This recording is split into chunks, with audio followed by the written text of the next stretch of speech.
सुलेमान के साथ जो इतना अफसोसनाक वाक़या हुआ है, आपको कैसे पता चला था कि सुलेमान जो है वो लापता हो चुका है? ਘੰਟਾ ਦੋ ਬਾਅਦ ਅਸੀਂ ਤਲਾਸ਼ ਕਰਨ ਲੱਗ ਪਏ ਹਾਂ, ਸਾਨੂੰ ਨਹੀਂ ਮਿਲਿਆ ਹੈਗਾ। ਸਾਦੋਕੀ ਤੋਂ ਜਾ ਕੇ ਫਿਰ ਚੈੱਕ ਕੀਤਾ ਹੈ, ਮਰੀਦ ਕੇ ਨੂੰ ਬੱਚਾ ਲੈ ਕੇ ਜਾ ਰਹੇ ਨੇ। ਸੁਲੇਮਾਨ ਨੇ ਆਪਣੀ ਚੱਚੀ ਨੂੰ ਜਿਸ ਸ਼ਖਸ ਦੇ ਨਾਲ ਦੇਖਿਆ ਸੀ, ਉਹਨੇ ਕਿਸ ਜਗ੍ਹਾ ਤੇ ਉਹਨੂੰ ਦੇਖਿਆ ਸੀ ਨਾਜ਼ੇਬਾ ਹਾਲਤ ਦੇ ਵਿੱਚ? ਸਾਨੂੰ ਸਵੇਰ ਤਲਾਹ ਮਿਲੀ ਏ 11 ਵਜੇ ਕਿ ਉੱਥੇ ਇੱਕ ਲਾਸ਼ ਜਲਾਈ ਗਈ ਏ। ਸਕੂਲੋਂ ਵਾਪਸ ਆਇਆ ਹੈ ਤੇ ਉਹਨੇ ਆਣ ਕੇ ਕੋਈ ਐਸੀ ਹਰਕਤ ਵੇਖੀ ਉਹਨਾਂ ਦੀ। ਘਰ 'ਚੋਂ ਦੋਵੇਂ ਮੌਜੂਦ ਸਨ ਉਸ ਟਾਈਮ, ਹੋਰ ਕੋਈ ਜੀ ਨਹੀਂ ਸੀ ਹੈ। ਜ਼ਾਲਮਾਂ ਨੇ ਕਤਲ ਕੀਤਾ ਹੋਏਗਾ, ਅਸੀਂ ਜਾ ਕੇ ਡੈੱਡ ਬੈਡੀ ਲੈ ਲੈਂਦੇ ਹਾਂ। ਅਸੀਂ ਜਿਸਲੇ ਮੌਕੇ ਤੇ ਜਾ ਕੇ ਵੇਖਿਆ, ਸਖਤ ਤੋਂ ਸਖਤ, ਕੜੀ ਤੋਂ ਕੜੀ ਸਜ਼ਾ ਦਿੱਤੀ ਜਾਏ, ਇਹਨਾਂ ਨੂੰ ਸਰੇਆਮ ਗੋਲੀ ਮਾਰੀ ਜਾਏ।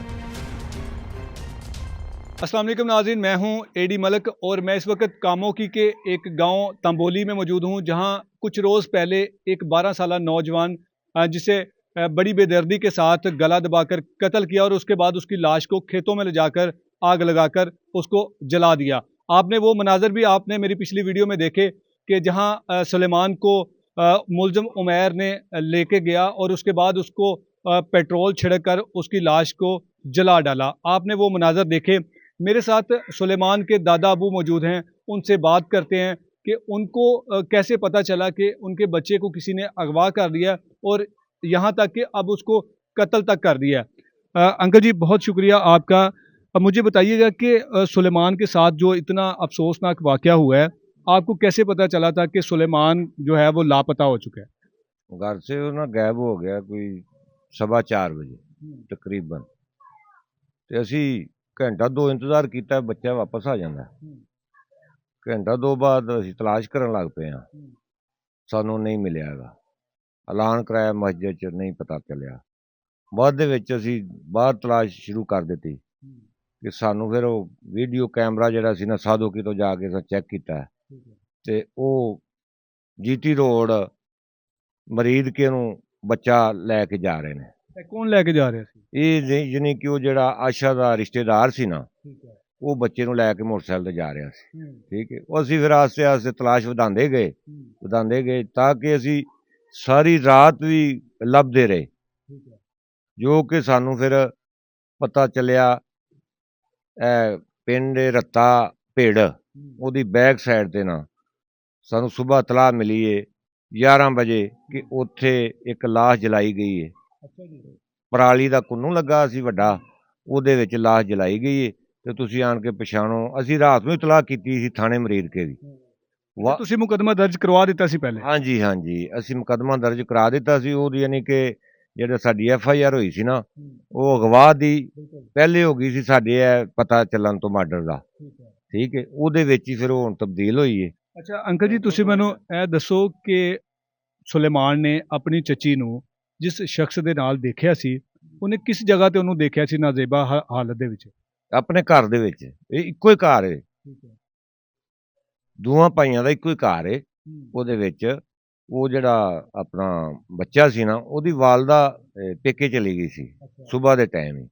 ਚਾਬੀਆਂ ਦੇ ਗਈ ਸੀ ਬੱਚੇ ਨੂੰ ਕਿ ਬੇਟਾ ਸਕੂਲੋਂ ਆਣ ਕੇ ਤਾਲਾ ਖੋਲ ਲਿਆ ਜੇ। ਠੀਕ ਹੈ, ਉਹ ਬੱਚਾ ਸਕੂਲੋਂ ਵਾਪਸ ਆਇਆ ਤੇ ਉਹਨੇ ਆਣ ਕੇ ਕੋਈ ਐਸੀ ਹਰਕਤ ਵੇਖੀ ਉਹਨਾਂ ਦੀ। ਘਰ 'ਚੋਂ ਦੋਵੇਂ ਮੌਜੂਦ ਸਨ ਉਸ ਟਾਈਮ, ਹੋਰ ਕੋਈ ਜੀ ਨਹੀਂ ਸੀ ਹੈ। ਉਹ ਮੁੰਡਾ ਪਹਿਲੇ ਵੀ ਘਰ ਆਂਦਾ ਜਾਂਦਾ ਸੀ? ਨਹੀਂ, ਉਹ ਪਹਿਲੇ ਨਹੀਂ ਸੀ ਆਉਂਦਾ, ਉਹ ਦੁਬਈ ਤੋਂ ਆਇਆ 2 ਦਿਨ ਪਹਿਲੇ। ਦੁਬਈ ਤੋਂ 2 ਦਿਨ ਪਹਿਲੇ ਆਇਆ ਤੇ ਉਹ ਯਾਨੀ ਕਿ ਇੱਥੇ ਆ ਗਿਆ। ਆਇਸ਼ਾ ਦੀ ਸ਼ਾਦੀ ਤੁਹਾਡੇ ਜਿਹੜਾ ਬੇਟਾ ਜਾਂ ਭਤੀਜਾ ਜੇ, ਉਹਦੇ ਨਾਲ ਕਿੰਨਾ ਅਰਸਾ ਪਹਿਲੇ ਹੋਈ ਸੀ? ਤਕਰੀਬਨ 4-5 ਸਾਲ ਪਹਿਲੇ ਹੋਈ। ਬੱਚੇ ਵੀ ਹੈ ਨਾ ਉਹਦੇ? 2 ਬੱਚੇ ਨੇ, ਇੱਕ ਬੇਟੀ ਇੱਕ ਬੇਟਾ।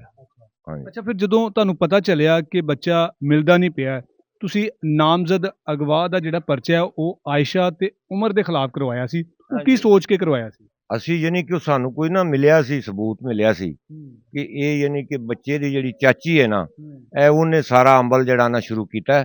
ਉਹਨੇ ਬੱਚਾ ਗਵਾਹ ਕਰਾਇਆ ਤੇ ਅਜੇ ਤੱਕ ਜਿਹੜਾ ਮਿਲ ਨਹੀਂ ਰਿਹਾ। ਅਸੀਂ ਉਸ ਬੇਸ ਤੇ ਫਿਰ ਨਾਮਜ਼ਦ ਪਰਚਾ ਕਰਵਾਇਆ ਸੀ।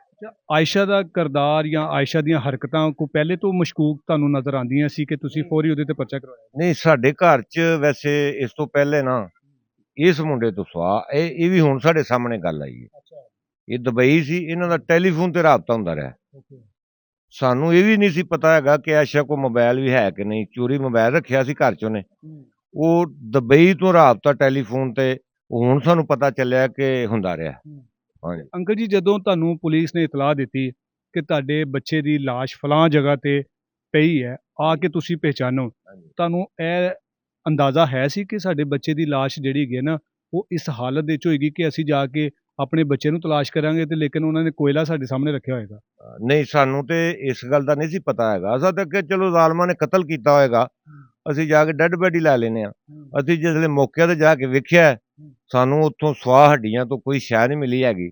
ਉਹ ਤੇ ਪਛਾਣ ਚ ਵੀ ਨਹੀਂ ਸੀ ਆਉਣ ਡਿਆ।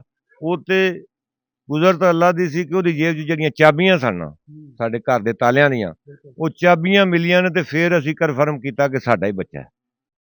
ਅੱਛਾ, ਫਿਰ ਤੁਸੀਂ ਉਹ ਚਾਬੀਆਂ ਤੋਂ ਪਹਿਚਾਨਿਆ ਕਿ ਇਹ ਸੁਲੇਮਾਨ ਦੀ ਲਾਸ਼ ਹੈ? ਹਾਂਜੀ ਹਾਂਜੀ, ਫਿਰ ਅਸੀਂ ਚਾਬੀਆਂ ਤੋਂ ਪਛਾਣਿਆ ਕਿ ਇਹ ਸੁਲੇਮਾਨ ਦੀ ਇਹ ਡੈੱਡ ਬਾਡੀ ਏ, ਲੇਕਿਨ ਉਹ ਜਲ ਚੁੱਕੀ ਸੀ, ਹੱਡੀਆਂ ਹੀ ਰਹਿ ਗਈਆਂ ਸਨ। ਅੱਛਾ ਅੰਕਲ ਜੀ, ਜਦੋਂ ਫਿਰ ਤੁਹਾਨੂੰ ਲਾਸ਼ ਵੀ ਮਿਲ ਗਈ, ਪਹਿਚਾਣ ਵੀ ਲੈਤੀ, ਆਇਸ਼ਾ ਨੂੰ ਕਿਸ ਤਰ੍ਹਾਂ ਪੁਲਿਸ ਨੇ ਗ੍ਰਿਫਤਾਰ ਕੀਤਾ ਜਾਂ ਤੁਸੀਂ ਗ੍ਰਿਫਤਾਰ ਕਰਵਾਇਆ ਸੀ? ਅਸੀਂ ਜਿਸ ਟਾਈਮ ਸਾਨੂੰ ਮਤਲਬ ਕਿ ਮਾਲੂਮਾਤ ਹੋ ਗਈ ਸੀ, ਅਸੀਂ ਐਸ਼ਾ ਨੂੰ ਬਿਲਕੁਲ ਫਿਰ ਭੱਜਣ ਨਹੀਂ ਦਿੱਤਾ ਹੈਗਾ। ਉਹਨੂੰ ਘਰ ਦੇ ਵਿੱਚ ਹੀ ਰੱਖਿਆ। ਅਸੀਂ ਪੁਲਿਸ ਬੁਲਾ ਕੇ ਉਹਨੂੰ ਗ੍ਰਿਫਤਾਰ ਕਰਵਾ ਦਿੱਤਾ ਘਰੋਂ ਹੀ। ਤੁਸੀਂ ਉਹਦੇ ਕੋਲ ਪੁੱਛਿਆ ਸੀ ਕਿ ਇਹ ਤੂੰ ਕਿਉਂ ਕਰਵਾਇਆ ਜੇ? ਇਹ ਅਸੀਂ ਉਹਨੂੰ ਪੁੱਛਦੇ ਰਹੇ ਹਾਂ, ਲੇਕਿਨ ਉਹਨੇ ਆਖਿਆ ਨਹੀਂ ਜੀ, ਮੈਂ ਤੇ ਉਹ ਬੱਚੇ ਨੂੰ ਭੇਜਿਆ ਸੀ ਸਾਧੂ ਕੀ ਤਾਕਰ, ਤੇ ਉਹ ਅੱਗੋਂ ਆਪਣੀ ਮਰਜ਼ੀ ਨਾਲ ਅੱਗੇ ਲੈ ਗਏ ਨੇ। ਅੱਛਾ, ਇੱਕ ਸੀਸੀਟੀਵੀ ਵੀਡੀਓ ਵੀ ਆਈ ਸੀ ਜਿਹੜੀ ਕਿ ਇੱਕ ਬੱਚੇ ਦੇ ਪਿੱਛੇ ਇੱਕ ਬੰਦਾ ਬੈਠਾ ਹੈ, ਉਹ ਉਹੀ ਮੁਲਜ਼ਮ ਬੈਠਾ ਸੀ? ਹਾਂਜੀ ਹਾਂਜੀ ਹਾਂਜੀ, ਉਹ ਹੀ ਮੁਲਜ਼ਮ ਬੈਠਾ ਸੀ ਪਿੱਛੇ। ਬੱਚਾ ਮੋਟਰਸਾਈਕਲ ਚਲਾ ਰਿਹਾ ਸੀ, ਉਹਨੂੰ ਉਹਨੇ ਲਾਲਚ ਦਿੱਤਾ ਸੀ, ਕੋਈ ਪੈਸਿਆਂ ਦਾ ਦਿੱਤਾ ਸੀ, 200 ਦਾ 400 ਦਾ, ਜੋ ਵੀ 150 ਰੁਪਈਆ ਆਸ਼ਾ ਨੇ ਦੇ ਕੇ ਘਰੋਂ ਵੀ ਘੱਲਿਆ ਉਹਨੂੰ, ਲਾਲਚ ਦੇ ਕੇ ਆ ਮਹਿਮਾਨ ਨੂੰ ਸਾਧੂ ਕੀ ਸ਼ਿਫਟ ਕਰਿਆ। ਸੁਲੇਮਾਨ ਦੇ ਬਾਕੀ ਕਿੰਨੇ ਭੈਣ ਭਰਾ ਹੈਗੇ ਨੇ? ਬਾਕੀ ਉਹਦੇ 2 ਭਾਈ ਨੇ ਛੋਟੇ, ਉਤੋਂ ਇੱਕ ਭੈਣ ਹੈ। ਇਹ ਸਭ ਤੋਂ ਵੱਡਾ ਸੀ? ਇਹ ਵੱਡਾ ਸੀ ਸਭ ਤੋਂ ਜੀ। ਸੁਲੇਮਾਨ ਪੜ੍ਹਦਾ ਵੀ ਸੀ? ਜੀ 6ਵੀਂ ਕਲਾਸ 'ਚ ਪੜ੍ਹਦਾ ਹੈ, 6ਵੀਂ ਕਲਾਸ। ਅੱਛਾ ਅੰਕਲ ਜੀ, ਪੁਲਿਸ ਨੇ ਦੋਨਾਂ ਮੁਲਜ਼ਮਾਂ ਨੂੰ ਗ੍ਰਿਫਤਾਰ ਕਰ ਲਿੱਤਾ ਹੈ। ਹੁਣ ਕੀ ਕਹਿੰਦੇ ਨੇ ਕਿ ਇਹਨਾਂ ਨੇ ਸੁਲੇਮਾਨ ਨੂੰ ਪਹਿਲੇ ਜਲਾਉਣ ਤੋਂ ਪਹਿਲੇ ਮਾਰਿਆ ਸੀ, ਕਤਲ ਕਰ ਦਿੱਤਾ ਸੀ, ਕਿ ਉਹਨੂੰ ਜ਼ਿੰਦਾ ਨੂੰ ਅੱਗ ਲਗਾਈ ਜੇ? ਨਹੀਂ, ਉਹ ਨਾ ਇਹ ਥੋੜੀ ਜਿਹੀ ਤਫਤੀਸ਼ ਅਜੇ ਚੱਲ ਰਹੀ ਹੈ। ਇਹ ਕੱਲ ਤੱਕ ਕਲੀਅਰ ਹੋ ਜਾਏਗਾ ਸਾਰਾ ਕਿ ਇਹਨਾਂ ਜਿੰਦਾ ਜਲਾਇਆ ਜਾਂ ਕਿ ਕਤਲ ਕਰਕੇ ਫਿਰ ਬਾਡੀ ਜਲਾਈ ਹੈ। ਤੁਹਾਨੂੰ ਵੈਸੇ ਕੀ ਲੱਗਦਾ ਹੈਗਾ ਕਿ ਬੱਚੇ ਨੂੰ ਕਿੰਨੀ ਦੇਰ ਪਹਿਲੇ ਮਾਰ ਦਿੱਤਾ ਗਿਆ ਹੈ ਜਾਂ ਫਿਰ ਉਹਨੂੰ ਜ਼ਿੰਦਾ ਹੀ ਜਲਾਇਆ ਗਿਆ ਹੋਵੇਗਾ? ਵੇਖੋ ਜੀ, ਇਹ ਤੇ ਹੁਣ ਅੱਲਾ ਦੀ ਜ਼ਾਤ ਜਾਣਦੀ ਏ ਤੇ ਜਾਂ ਉਹ ਜ਼ਾਲਮ ਜਾਣਦਾ ਜਿਹਨੇ ਕੀਤਾ ਹੈ। ਅਸੀਂ ਤੇ ਇਸ ਬਾਰੇ ਵੇਖੋ ਇੱਕ ਗਵੇੜ ਲਾਣਾ ਵੀ ਗਲਤ ਗੱਲ ਏ। ਬੜਾ ਵੱਡਾ ਇੱਕ ਹਾਦਸਾ ਸਾਡੇ ਨਾਲ ਹੋ ਗਿਆ, ਲੇਕਿਨ ਅਸੀਂ ਤੇ ਰਿਕੁਐਸਟ ਕਰਨੇ ਆ ਆਪਣੇ ਕਾਨੂੰਨ ਅੱਗੇ, ਵਜ਼ੀਰ ਆਲਾ ਪੰਜਾਬ ਅੱਗੇ, ਕਿ ਇਹਨਾਂ ਨੂੰ ਸਖਤ ਤੋਂ ਸਖਤ, ਕੜੀ ਤੋਂ ਕੜੀ ਸਜ਼ਾ ਦਿੱਤੀ ਜਾਏ। ਇਹਨਾਂ ਨੂੰ ਸਰੇਆਮ ਗੋਲੀ ਮਾਰੀ ਜਾਏ ਤਾਂ ਕਿ ਇੰਜ ਦਾ ਵਕੂਆ ਅੱਗੇ ਨਾ ਹੋ ਸਕੇ। ਸਾਡੇ ਨਾਲ ਤੇ ਹੋ ਗਿਆ, ਇਹ ਵਾਪਸ ਨਹੀਂ ਆ ਸਕਦਾ, ਤਾਂ ਕਿ ਇਸ ਤੋਂ ਅੱਗੇ ਹੋਰ ਕੋਈ ਵਕੂਆ ਐਸਾ ਨਾ ਹੋਵੇ। ਇਹਨਾਂ ਨੂੰ ਸਰੇਆਮ ਗੋਲੀ ਮਾਰੀ ਜਾਵੇ। ਵੱਡਿਓ, ਇਸ ਤਰ੍ਹਾਂ ਦੇ ਵਾਕਿਆਤ ਹੋਣ ਤੋਂ ਬਾਅਦ ਅਸੀਂ ਤੁਸੀਂ ਸਿਰਫ ਇਲਤਜਾ ਕਰ ਸਕਨੇ ਆ, ਅਪੀਲ ਕਰਨੇ ਆ, ਲੇਕਿਨ ਇਹਦੇ ਤੇ ਅਮਲ ਕਿਉਂ ਨਹੀਂ ਹੁੰਦਾ ਵੀ, ਔਰ ਇਹਦੀ ਵਜ੍ਹਾ ਤੋਂ ਬਾਕੀ ਆਏ ਰੋਜ਼ ਕੋਈ ਨਾ ਕੋਈ ਇਸ ਤਰ੍ਹਾਂ ਦਾ ਇੱਕ ਵਾਕਿਆ ਹੋ ਜਾਂਦਾ ਹੈਗਾ ਜੀ? ਯਾਨੀ ਇਹ ਸਖਤ ਸਜ਼ਾ ਨਹੀਂ ਕਿਸੇ ਨੂੰ ਦਿੱਤੀ ਜਾਣ ਡਈ। ਪਰਚੇ ਹੋ ਜਾਂਦੇ ਨੇ, ਜੇਲੇ ਚਲੇ ਜਾਂਦੇ ਨੇ, ਜ਼ਮਾਨਤਾਂ ਹੋ ਜਾਂਦੀਆਂ ਨੇ, ਬਾਅਦ 'ਚ ਸੁਲ੍ਹਾ ਦੀਆਂ ਗੱਲਾਂ ਟੁਰ ਪੈਂਦੀਆਂ ਨੇ। ਕੋਈ ਪੈਸੇ ਲੈ ਕੇ ਸੁਲ੍ਹਾ ਕਰ ਲੈਂਦਾ, ਕੋਈ ਪ੍ਰੈਸ਼ਰ 'ਚ ਆਣ ਕੇ ਸੁਲ੍ਹਾ ਕਰ ਲੈਂਦਾ। ਯਾਨੀ ਕਿ ਇਹ ਮੌਕਾ ਹੀ ਨਹੀਂ ਦਿੱਤਾ ਜਾਣਾ ਚਾਹੀਦਾ ਕਿ साबित हो गया यही बंदा गुनाहगार है, उन्होंने उसले शूट कर दें। बिल्कुल नाज़रीन, आपने सुलेमान के दादा अबू की गुफ्तगू सुनी कि इनको जब पुलिस ने इत्तला दी कि एक लाश पड़ी हुई है, इनको ये नहीं बताया था कि वो लाश नहीं बल्कि वो एक राख का ढेर था। यकीनन आपको अंदाज़ा इस चीज़ से लग चुका होगा और आपने वो मनाजर भी देखे होंगे जहां उस मासूम बच्चे को लाकर जलाया गया। अब तफ्तीश इनकी जारी है। अब देखना ये है कि इन दोनों मुलजमान ने या जो मुलजमा जो घर बैठकर अपने उस आशना के साथ फ़ोन पर राब्ते में थी कि इस बच्चे को किस तरह से रास्ते से हटाना है, क्योंकि उस बच्चे ने जब वो स्कूल से वापस घर आया था तो एक गैर शख्स के साथ जब उसने अपनी चच्ची को देखा तो यकीनन उसे भी तशवीश होगी कि ये शख्स हमारे घर में क्यों आ चुका है और ये इस तरह क्यों कर रहा है।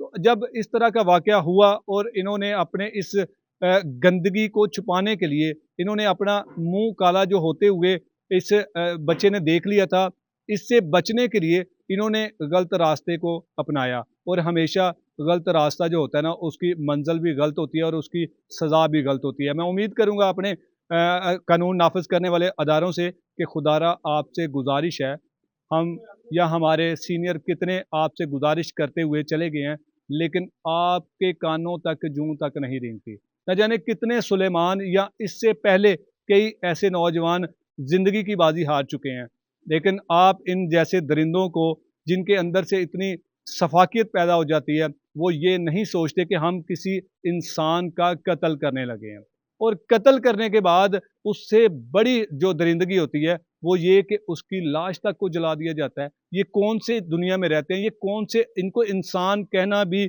میں سمجھتا ہوں کہ نامناسب الفاظ ہوں گے۔ میں آپ سے گزارش کروں گا کہ ان دونوں ملزمان کو کڑی سے کڑی سزا دی جائے، تاکہ ان کو، ان کے جو لخت جگر ہے، ان کے معصوم بچے کو انصاف مل سکے۔ اسی کے ساتھ اجازت چاہوں گا، اللہ نگہبان۔